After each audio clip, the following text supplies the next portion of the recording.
Okay.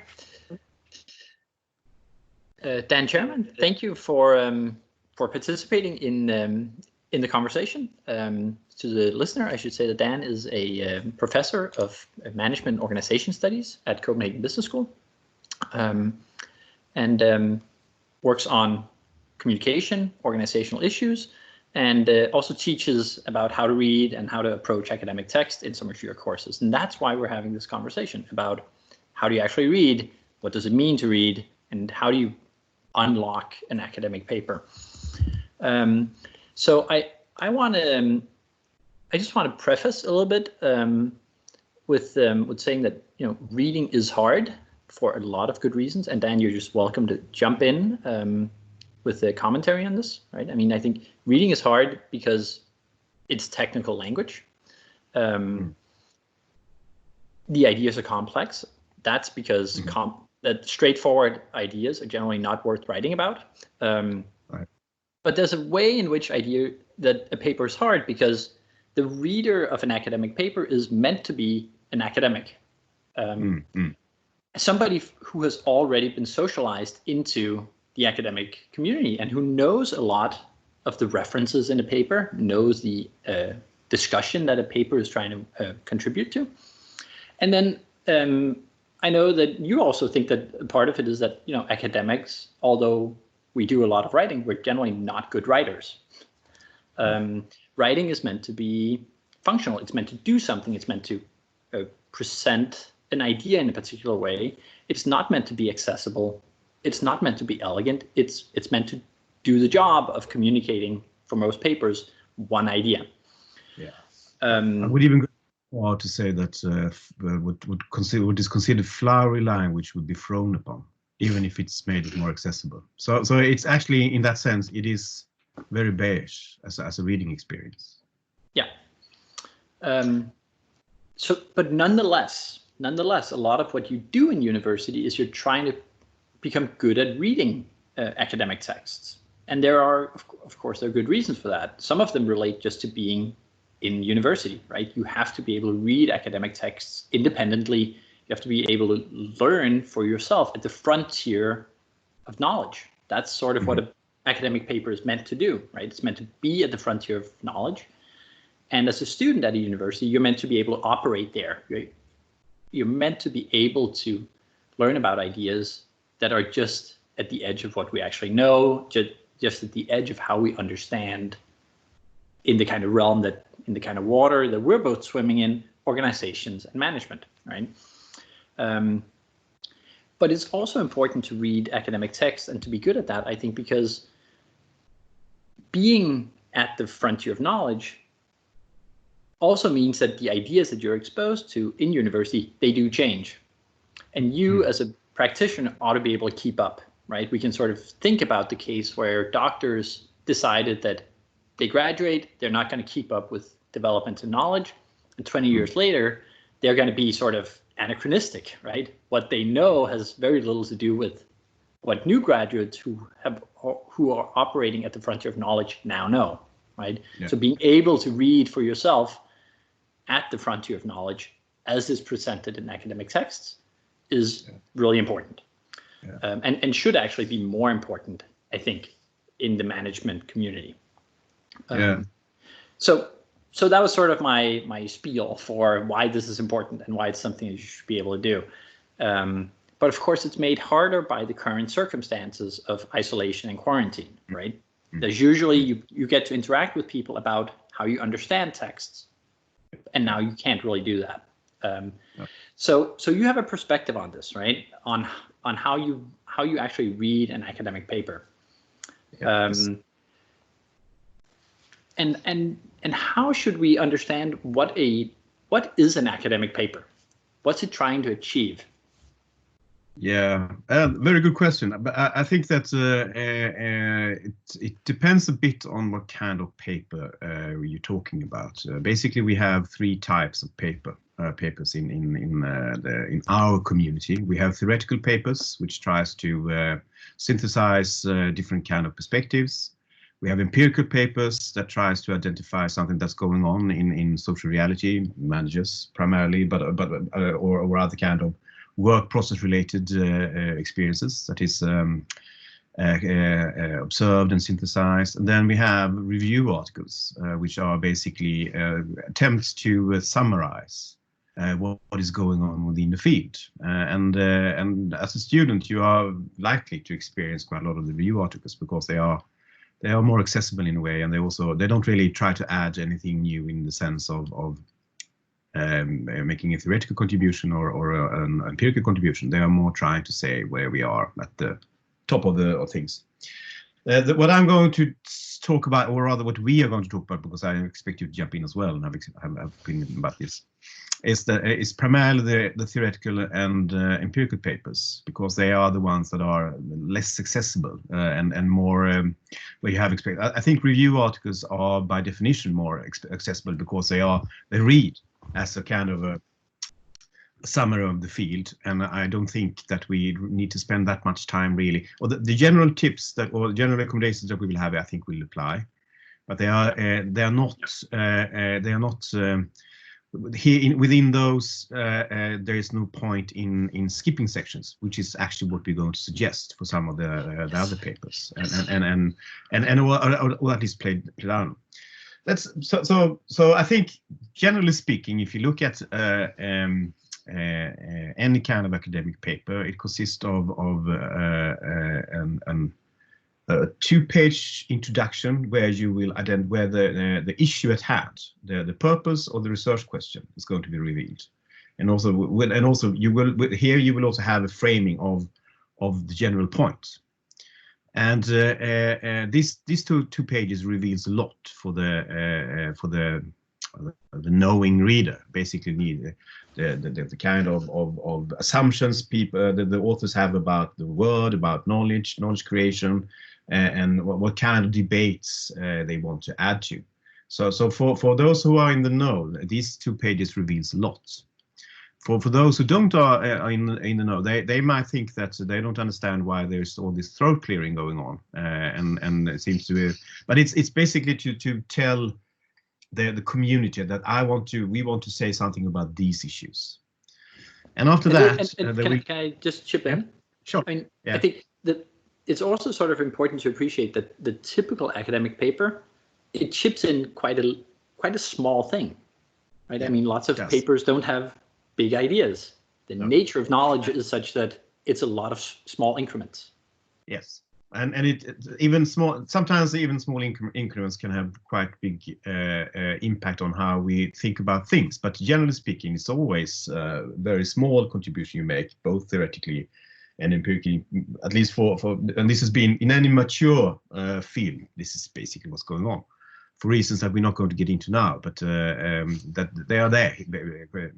Quite simply, and if you have really radical ideas, they will not be accepted in this kind of community. You have to start your own journal and your own feed, in a sense, and that's what we do sometimes. But there is a particular community that is expected to accept the ideas here, and you need to declare yourself, which the community you address, which is happening in these 2 pages.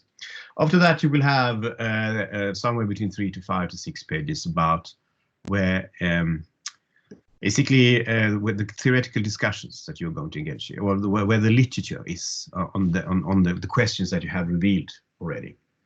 I would suggest, basically, as a general reading tip, the first 2 pages you can skim it, but you need to, and here it's something that you need to understand what's going on. For the naive reader, or for the readers that is not well socialized into this, I think the theoretical part is probably very interesting and revealing, and can be add a lot of information about what's going on here. It's kind of if it's well done, it's a condensated summary of what the field is about at the moment, and the key issues and the key literature. So it can be really helpful for the naive, and frankly myself, I primarily skip it or check so they haven't done any stupid mistakes. And that's how we don't expect much contribution there, but it can be quite useful for a student to check into that and see, okay, this is what they talk about, and this seems to be the key references. But the action is not there in the paper. And if it's a theoretical paper, what will happen after that is the discussion, in a sense, after they have that, and that's where the action is. That's where they the paper tries to make a contribution. That's where I would be interested and prick up my ears. That's where I have my most concentrated reading and see okay, what does that have? What kind of consequences does it have for my thinking, and what kind of consequences does it have for the field? And then it will be a conclusion that summarizes what's going on. And basically, I think when it comes to theoretical paper, it is the back end that is the most important. The front end is basically to position the paper. There might be some interesting stuff going on there as well, but as a rule of thumb, that's the part where you can orient yourself. It is the second, the back half of the paper that really matters to me. And this is also true for the empirical papers, where you will have the same kind of initial framing. So you have the 2 pages, which is a general positioning of the argument, to 3 to 5 pages about the theoretical debates and the literature that is relevant for the argument that you will make. Then a method section, which I think just skip it if you're not very interested in methods. There might be some material about the case that can be interested. One or maximum 2 pages about that. But the rest is basic for reviewers to check that you have done this competently. And also, if you are critical about what's going on, then you might look into what the hell did they do when they did this, when they create what is support for this argument. But for most of us, we just expect that to be well done, and it is there for reasons of transparency. I think probably for students, a way to think about that is that the method section is basically where the author is trying to earn the right to say, I did this in a competent way, so you should take my analysis seriously. And if gregarious mistakes were made, your instructor would not have put it in the curriculum. Yeah. Unless they're super sectarian, right? But you can, as a general assumption, you can say, this must be well done, otherwise it would not get on the curriculum. So that's sort of a safe assumption to make. If you want to critique something, if you want to like dig into it and say, this is wrong, the method section is a great place to go. But you can basically safely assume that it's been vetted for stupid mistakes. Exactly, and it is there really for people, for the independent researcher to vet it yet again, if he or she wants to. But it doesn't really add anything to the arguments. Apart from sometimes you can get more. If there are things that you disagree with, you can understand why you disagree with them, because they have certain assumptions about methods. So it can give a fuller and richer picture. But for most people, it's simply not interesting to engage with that section. It can safely be skipped. Yeah. Then in empirical paper, you will have a data analysis. I think that's usually quite interesting because you can see the kind of empirical material they have to support the new idea that they try to make. And so I think that's quite important to look into. And here it's where at least I usually learn something from papers, and but most I learn from the discussion. And Can you say something for the analysis? I think sometimes it's worth thinking about also that in the analysis, somebody's trying to muster as much evidence as they can to convince somebody who doesn't want to be convinced. Yes. Right? I mean, I think academics are generally pretty resistant to persuasion. Yes. That's sort of how we're socialized. And so papers are sort of written to overcome that resistance. Yes. Whereas if you're a student and you encounter a paper, you'll probably say, you can, of course, do that really critical reading where you really dig into it. But usually your instructor is putting a paper on the course to show you an idea that has been accepted. Pretty much, right? So there is sort of an overkill of argumentation that often happens in the analysis. Yes. Where people just give you piles and piles of empirical detail where you're like, I like the idea, I don't need all that. Yeah. So that's sort of an important thing to appreciate, right? Yes. It's very true. It is for again, and I appreciate this point because it is important to make that there is a kind of excess burden of proof whenever we academics have conversations here, and which also which you can see in particular in the data analysis, where we provide as much material in a fairly yes, if you are if you're not in a if you haven't suspend if you are still in disbelief, then you need this kind of material to actually accept the argument. But if you're not, then you might think that Jesus Christ, I get it. So and that's fine.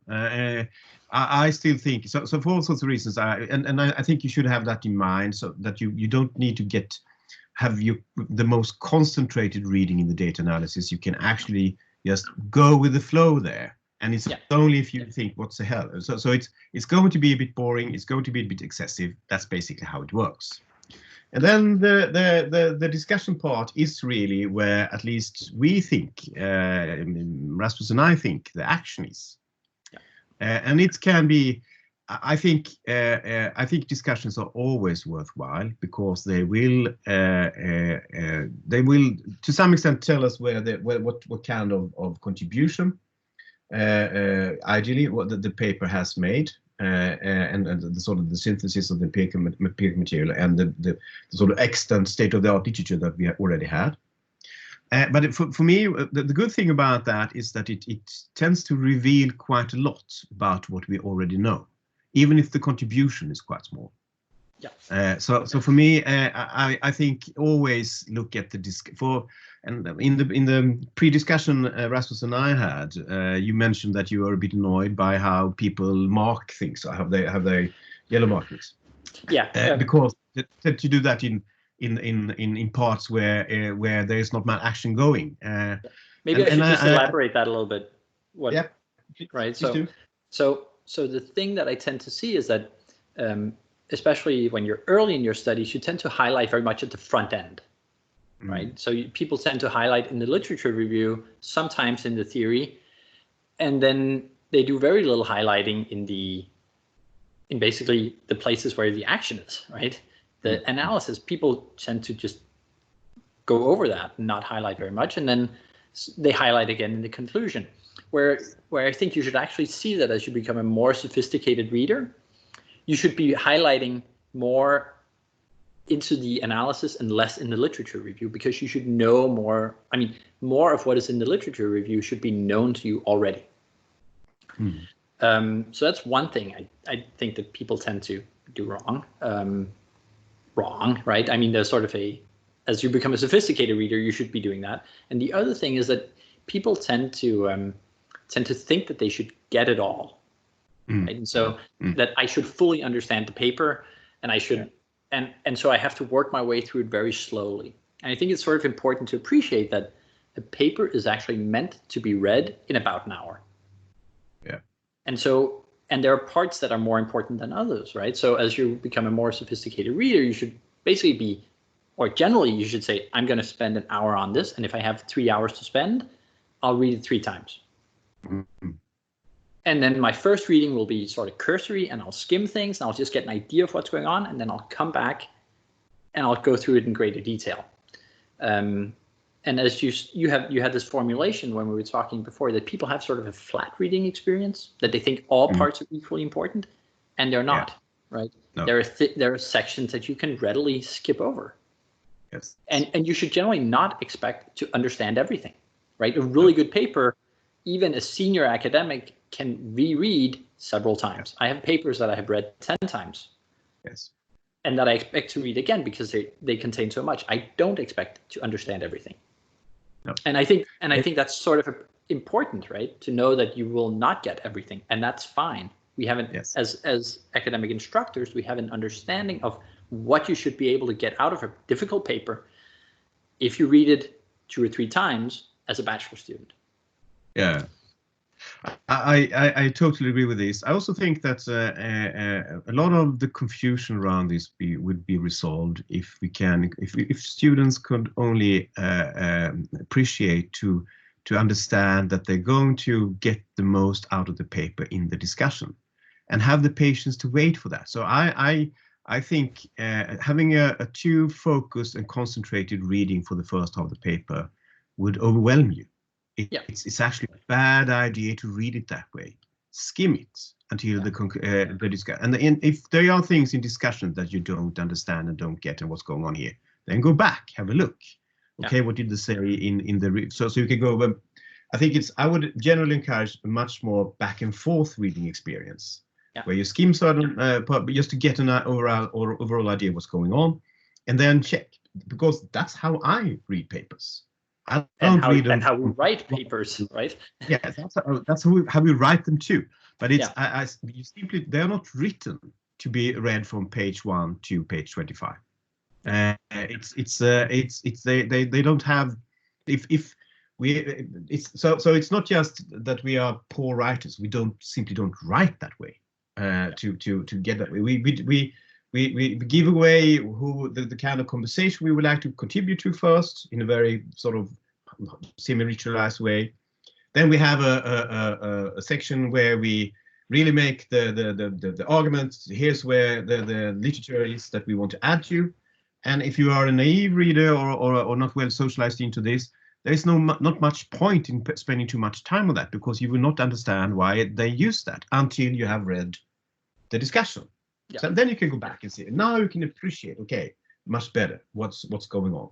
Yeah. So that would be my general tip. Don't read it in a flat way. I completely agree with your recommendation. A maximum hour. If you spend too much time on this, you are doing something wrong. Yeah. And focus primarily for the second half. That's where you should have concentration. The early part is just to get an idea of what's going on. You don't need to understand everything. Just the general gist of it. I think I would actually probably push a little further even in what you say about reading back and forth, right? If you encounter a paper where you're like, I just don't get this, right? Okay. And especially if it's sort of a good way into your course, maybe the paper itself is not what you need to reread. Maybe it's a prior literature in the course, right? If a course is well designed, it's going to build up your understanding through the course so that every new text you encounter should have some connection backwards, right? So if you encounter a text that you just don't get, maybe it's not that text. It's the earlier ones, the foundational ones, the ones you had in class 2, 3, and 4 that you should be rereading. Yeah. Now, this is just an excellent point. And I also think something that is usually misunderstood by students, because they tend to think of papers and everything we do as self-contained. Yeah. So they are within the realms of everything there makes sense, and there is no leaking or bleeding over, which is kind of opposite how we design courses. We design courses in with the idea that the papers are in conversations with each other. And I think that formulation, I think, every PhD student will hear this repeatedly, right? Yes. Research is a conversation. So, and that conversation in some cases goes back thousands of years. In some cases, it goes back, 10, 20, 30 years. If it doesn't go back 30 years, it probably wouldn't be on a bachelor program, right? I mean, it wouldn't be a thing. We don't teach things that haven't been written about for at least 20 years. No. Because otherwise there's no field, there's no subject. No. So in that sense, it's a conversation that has been going on for a long time, and it's sort of important to appreciate that the people who write them and the people who are meant to read them, the references in there are papers that they all know in many cases, and they don't. And it's not that they just know the papers; they also know the people who wrote them. They've met them at conferences, and they know who they are. They know how they think about things, and they even know what kind of trajectory they're on. Yes. So really it is very much a conversation. And the reason it's hard to read an academic paper is because you're sort of listening into a conversation that people were having way before you were sometimes even born. And it's been going on for that long. And so the more you spend time reading things, the more you get in on the conversation. But it's fully expected that there are conversations that you will not understand as when you just enter them, right? Yeah. Or you'll only get the gist of them. You won't get like the big idea. You won't get the nuances. You'll just get sort of what people on the surface level are talking about. Yeah.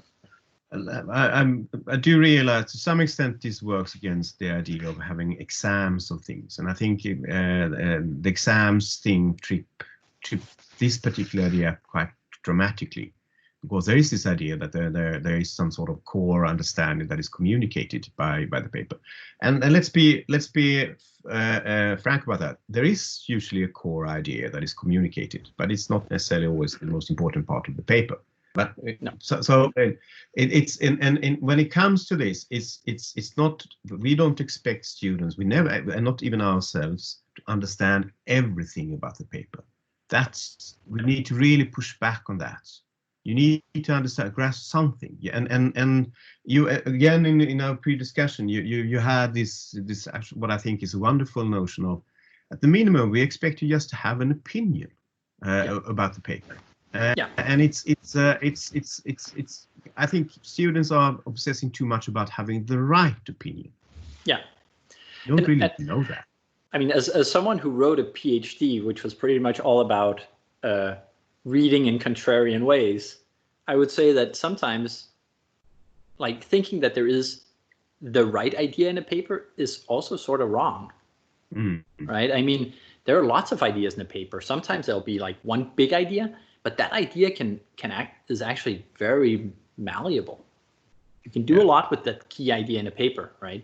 So I think instead of saying, "Oh, I don't understand this text," you should always try to. It's totally fair game to say, "I think what it means is this," right? You should always be able to say, sometimes in one sentence, actually, the paper argues X, Y, and Z. You should always try to do that, and then we can discuss whether that understanding is way off or if it's wrong in the nuance. But you should always be able to say that. You should really try to avoid a situation where you're like, I just don't get this. And if you do that, right, at least go back and read the abstract, because in the abstract you can expect the writer to have worked very hard to say, this is the idea, this is the argument. And I mean, you should know that an academic, as a student, you should know that an academic probably rewrites an abstract at least 20 times to try to get it just right. That's the thing we rewrite the most. So I mean, I think generally speaking, I think it's on one hand, management is a kind of a technical subject. We teach and learn techniques and methods to do things in the world. On one hand, so you have that. You have the sort of the technocratic part of it. But it's also a language. It's also a perspective on the world, and I think it's particularly the language and the perspective of the world that you enrich by reading research papers. The technical parts, they are usually communicated in simpler ways in textbooks, or by software primarily, or by simulations where you can experience them in a practical way, and by calculations and other kinds of illustrations of the actual techniques. But the papers here are more about promoting the perspective and the language aspects. And it's ridiculous to think that you understand a language just completely and fully from reading one piece of paper from it. So you need to keep that in mind when you read. It's always going to be an incomplete understanding, and what you can aim for is to add something. And to let, I would say, the literature work on you, right? I mean, you should be, as you're reading, you should be aware that the course you're taking and the program that you're in is trying to socialize you in a particular way, right? And trying to get you to learn the language of this community.